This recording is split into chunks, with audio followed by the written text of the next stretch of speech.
Oh, any other questions anyone has? Say.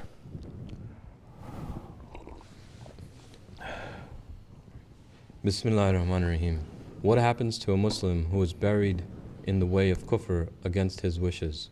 How might he feel knowing that this is being done to him? Bismillahirrahmanirrahim. This question is important because it is happening every day now. Especially people who are living in non-Muslim countries. That the law of the country stating certain things. The law of this country saying, now if you pass, you're a Muslim, right? Okay. You pass.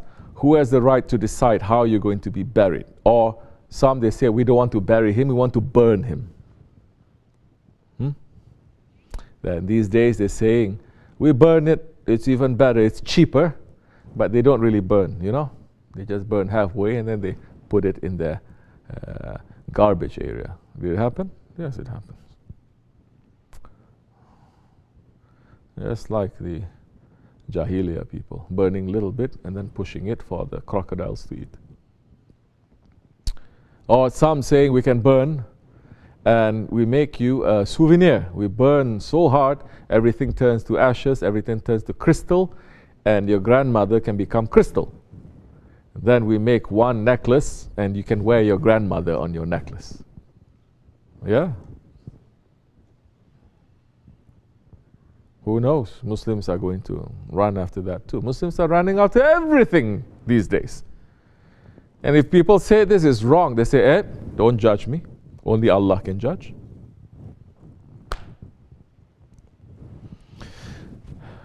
So in these Western countries, especially non-Muslim countries, there are certain laws that are like that. And it's very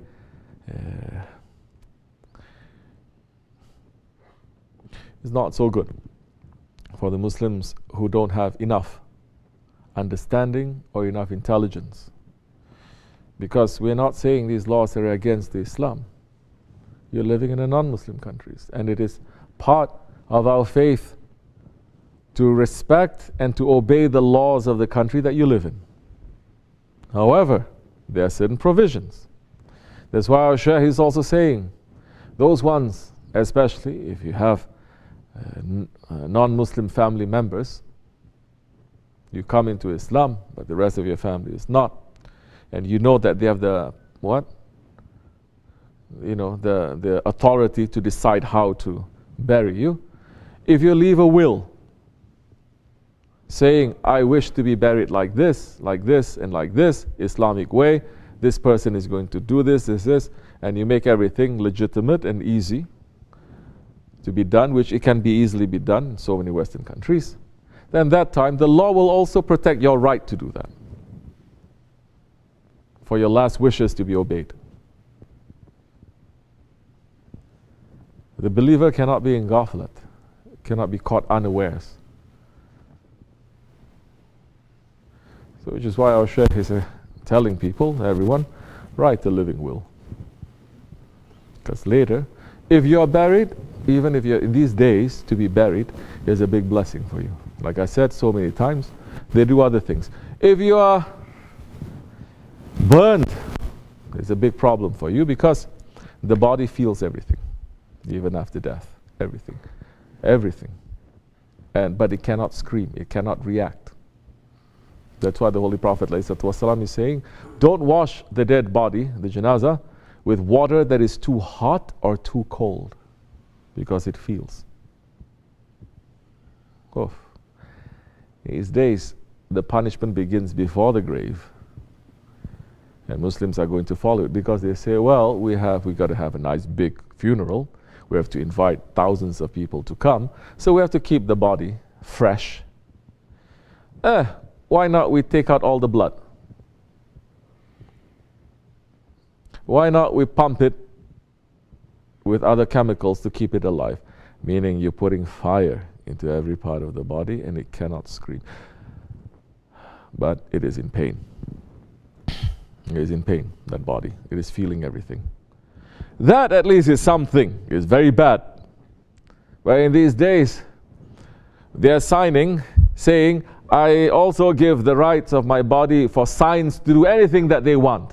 So people pass thinking, well, it's good. I'm healthy. I don't want my body to go to waste. I'm going to give my eyes to some poor people that they need eye transplant, or kidney, or this, or that.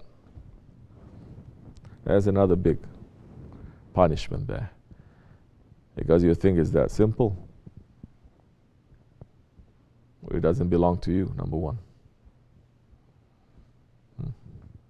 Number two, you think that they're just going to take your eyes and put it to give it to someone. You're giving away the rights of your body for them to use any way that they want. There's a very big danger that is there. If you are not prepared, if you don't have someone who is going to give you advice on how to do things, and if you have someone who is caught in that situation, that they are buried in a non-Islamic way, in a non-Muslim cemetery, in all these kinds of things, it is what you can do for them. Find a friend of Allah, run to a friend of Allah, and ask that friend of Allah to pray for your relative, for that one who have passed. What you can do, you must pray for that one, because that one is already under heavy burden and punishment.